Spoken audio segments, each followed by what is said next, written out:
Lights out, everybody.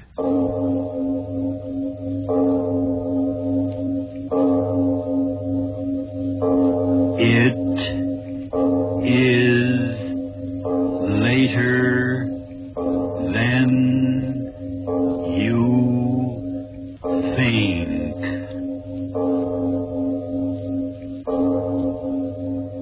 This is Arch Oboler bringing you another in our series of stories of the unusual. And once again we caution you, these lights out stories are definitely not for the timid soul. So we tell you calmly and very sincerely, if you frighten easily, turn off your radio now.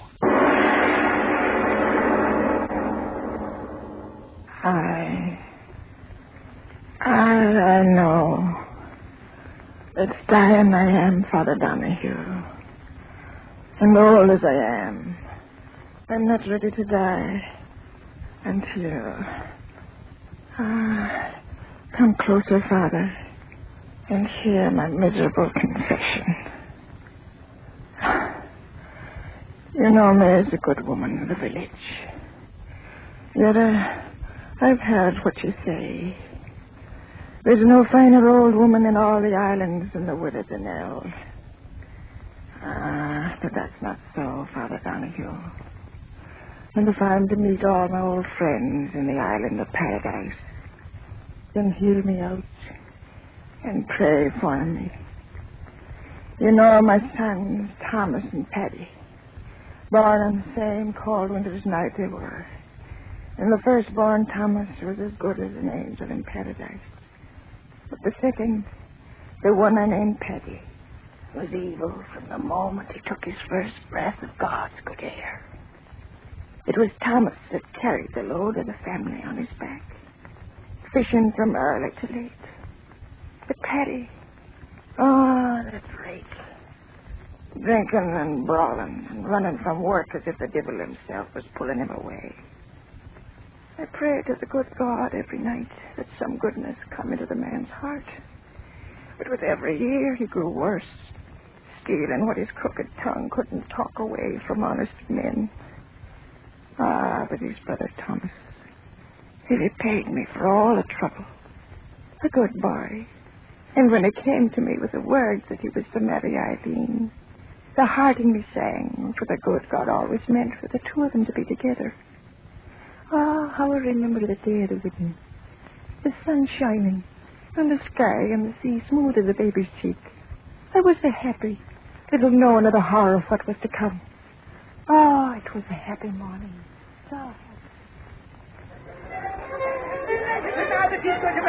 listen to the mother. Did you ever hear a happier sound in all creation? Why shouldn't they be happy, Thomas? It's not every day that such a blessed marriage comes in the island.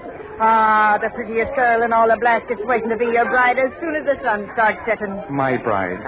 Mother, that's a grand word. I'm happy for you, my son. I wonder where Paddy can be. Paddy? Yes, he isn't around. You know where he is. That's right. It'll be a better wedding without him. Oh, now, Mother, don't say things like that.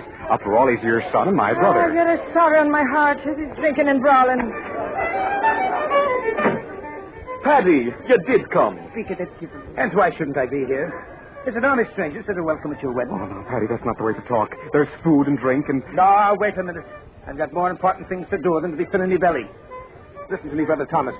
Is your head that full of weddings that it can't give a chance of making us all richer than a Yankee? What do you mean? Yes, speak up, Paddy. What devilment are you up to now? Devilment nothing. It's honest money I'm talking about.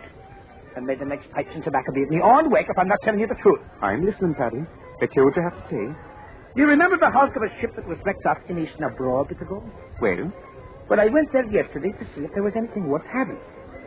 Listen to me, brother. In the bottom of a pool no deeper than this room is lying enough bolts of copper and brass to make you and me the richest men on the island. What?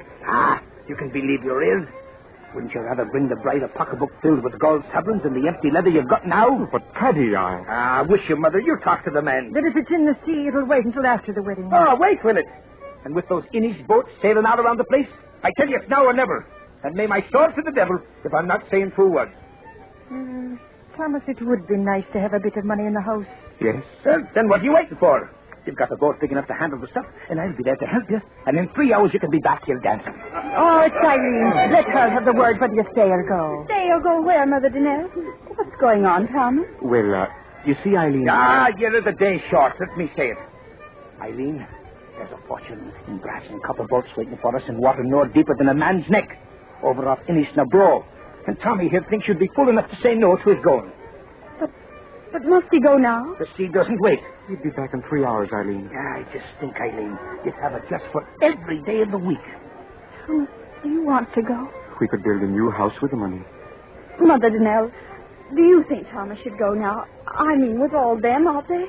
Well, we're so poor, and Thomas, young as he is, so worn and weary from work.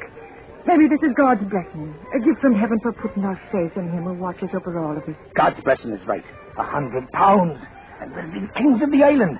Come on now. We can take the side path down the cliff. Wait, brother. Eileen, if it's your wish. I'd be a poor wife to you, Thomas, if I stood in your way of making a living before our marriage. My darling. Ah, there'll be time enough for that now when we get back. Come on, Thomas. Let's get out of here. Hurry back to me, my dearest. The sea will take me to our good fortune, and the sea will bring me back. Out this way, Thomas. Come on, hurry up. Yeah, I'm coming. Until the wedding, darling. God go with you. Thomas! Yes, yes. I'll be back in 3 hours, Mother. As rich as a Yankee. Bye. Oh, Eileen. Oh, little baby, why should you cry? Thomas is proud to see you so many times. Why should you cry this time?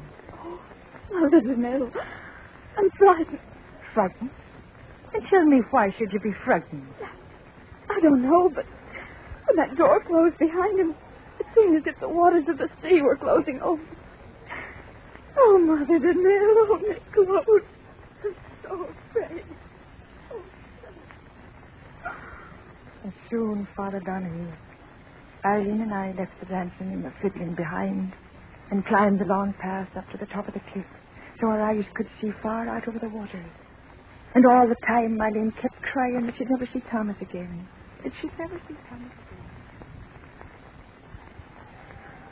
Thomas. Oh, stop crying and never saying said the things you're saying, girl. It's tempting the devil to do his evil work. Oh, I haven't climbed a big path for a minute.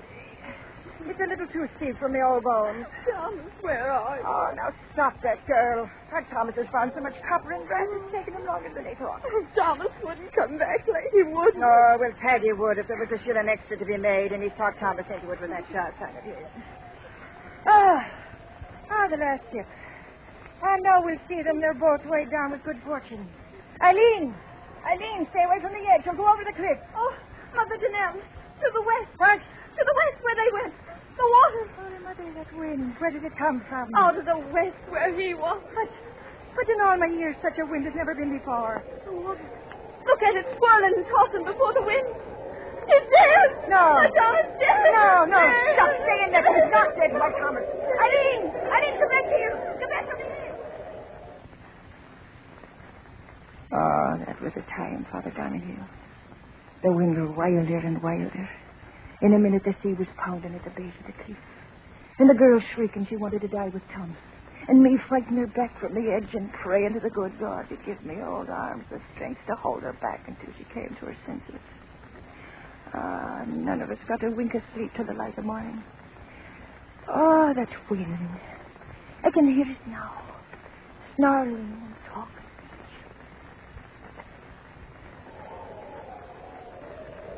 Widow Danelle! What? A boat. Your son to the west. Why, my son? Aye, come on. Dead? No, the boat's coming and there's living hands on the oars. Come Oh, on. there's got him and he's a thank you to their mercy. Mother Danelle, I heard someone say. Oh, Mother Danelle. Oh, On your knees. Eileen, the merciful God has brought them back. Come Oh. on, quick. They're trying to get into land. Hurry now. Oh, Mother Danelle, quickly. No, wait, child, your shawl. Your shawl there. Now give me your arm. Oh, my old Hurry, leg trembles. Oh, I hurry. can hardly walk. Yes, lean on me. Oh, Hurry. Mother yes. Danelle. Yes, I'm moving fast as I can. It's hard. It's hard to get against this wind. It went. Let him live. You bless it for the life of one. Then I bless it for the life of two. Good neighbors, let us through. My son. That's the Widow Danelle now. Let us through. That's the Widow Danelle now. Come on. Oh, I can see nothing. The waves in the dark. Eileen, do you see? Oh, yes, Mother Danelle. I see them. I see them. Where? Point it out to me, girl. Where? Oh, but there. Follow my finger. Oh, Mary, they're coming back. Yes, I see the boat. Oh, blessed boat. I see it. Praise God, I see it. One. There's only one No. boat. No, what are you saying? Thomas! Teddy, Mother Kate, come back! The waves! The girl's right. There's only one in the boat. Waves! The boat's in! Thomas! Oh, no. No, Eileen, wait for me. My son, take me to him. Oh, yes, forgive me. Come, I'll help you. Margot, girl, Eileen, good girl. Oh, which one? Thomas. I know it, Thomas. I know it. Yes, Thomas, the good Thomas, he lives. Stand aside, everybody. Let the widow Danelle and the girl through now. Let them through Let with the me mother. go. No one. My son, which one? Well, I'm back, Mother. Will you please see me? Teddy. Oh! Please, stand back now. You, Teddy. Yes, me. Ain't I got a right to live? Tell me quick, where is my son? Where's Thomas? Tell me, Teddy, where is my Thomas? Where do you think he is, old woman? Dead at the bottom of the sea.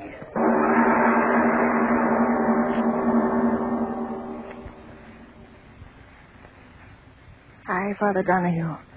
That was what he told me. My good Thomas was dead at the bottom of the sea. Dead. The good Thomas dead, and Paddy the evil one alive. Oh, it wasn't right, Father. And in the days and nights that followed, I cried to God, why did you do it? Why? Why did the sea take my dear Thomas from the boat and leave Paddy? Was there no reward on earth for goodness and sweetness of soul? And in the seventh night of my sorrow, there came an answer. I was lying on my bed. Outside, the sea was singing and whispering. My window was open, and I could hear the sea talking as I lay there crying. Crying from a long time. I did.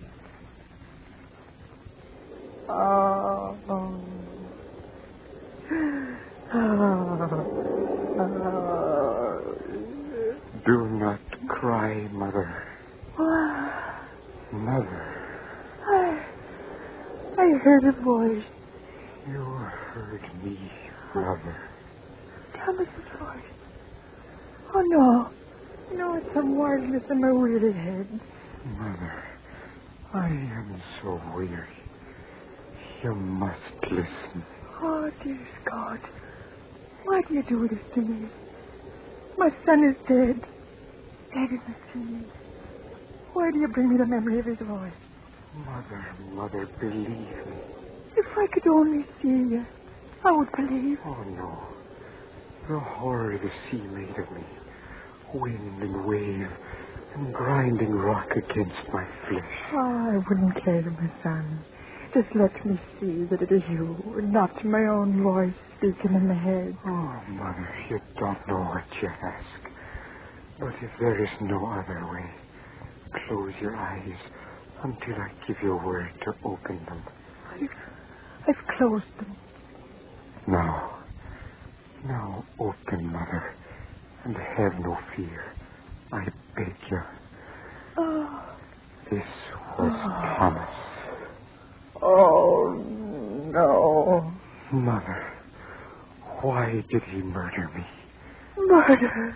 The sea was calm. We reached the pool where he set the copper and the brass lay.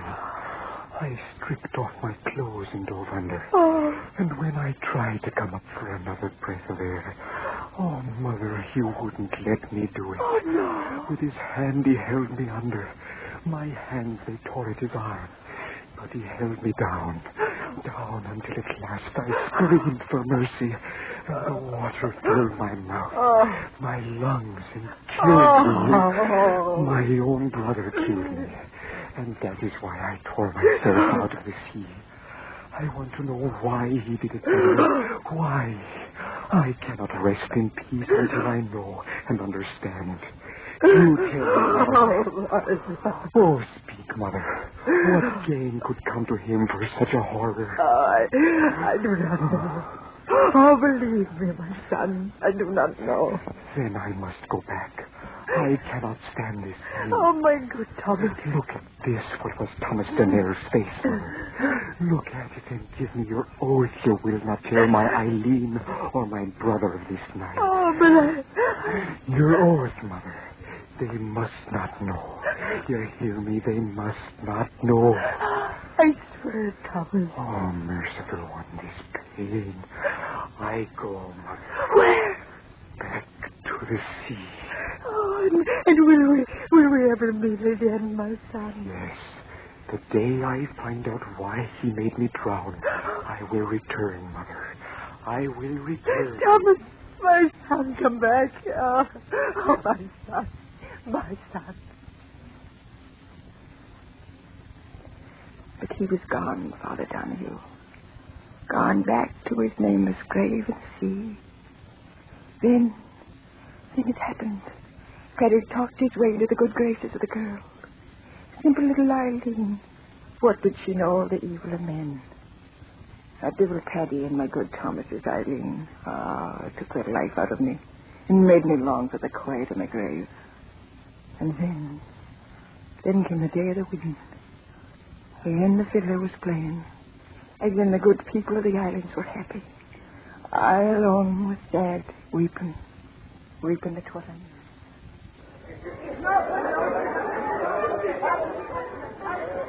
Oh, Mother Danelle, why do you sit here apart from all the rest and weep? I'm not weeping, girl. For weeks you've been so sad. Can't you find a little joy in your heart for this day of my marriage to your own son? My son. I do not love him as I did dear Thomas. May he rest in peace. But Thomas himself told Paddy that if he died, he wished that Paddy'd care for him. And Mother Danelle, what is it? Your face so strange. Now he knows. I just remembered. Now he knows. Who knows? What are you saying? There you are, my little bride to be.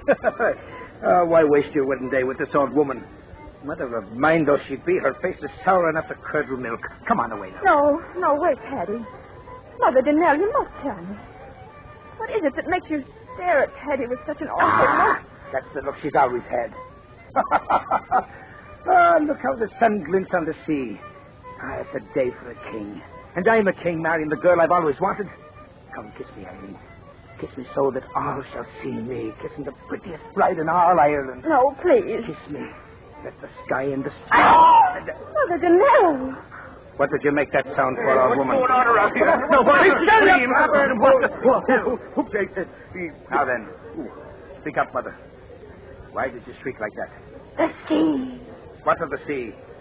What are you pointing your bony finger at out there? What are you... Look! At the water's edge! Say, what is... Something's coming out of the sea. Look. Yes, something's coming out. Yes, that's right. I see it now. It's a seal, that's what it is, a seal. Where's the club? It's not a seal! Huh? It's a man! Look, man. Bones. Just bones. Let's get out of here. Eileen, do not look. Do not look. Oh, Blessed Mary, she's fainted. She will not see. What is it? I can't move. I cannot move. No, you cannot move, my brother. You cannot move. That voice. Bones and little flesh, and yet you know the voice. Thomas, your brother Thomas, come back again. No. Because now he knows. No. Now he knows. No. Knows what? Why you murdered me. Your flesh and blood. I heard it from your own lips. You wanted my Eileen always. That's why you did it. Your clever tongue can no longer save you, brother of mine. I have come a painful way to get you. No, you won't get me, dead thing. No, I'll get away. I'll run. And so he ran, Father Donahue. He turned and ran up the path that led to the top of the cliff. And behind him, slowly sobbing with the pain that tore at his dead bones, climbed my dead Thomas after him. And after Thomas, dragging my old bones, I went. Oh, for they were my sons, and I had to see that right was done. Up until at last Paddy stood on the very edge, the sea 500 feet below, shrieking and yelling and wailing. He stood there shrieking at that horrible thing that once with his father. No, nothing. Stay back. You bones of filth, stay back. I come for you, my brother. No. I come for you. No. He fell.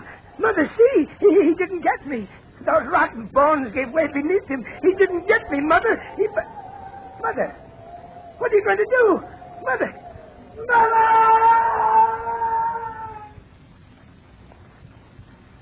Over the cliff Paddy went, turning and twisting, and into the sea where the water covered him over. When the others of the village came up there at last, I told them that the old bones of Thomas had done it. Had clutched Paddy close to and thrust him over. Oh, Father Donahue, listen. It was I that gave that final push that sent the evil son of mine to his death. Thomas tried and failed before he had his last measure of revenge. So I did it, Father. I gave Paddy the new life, and I gave him death.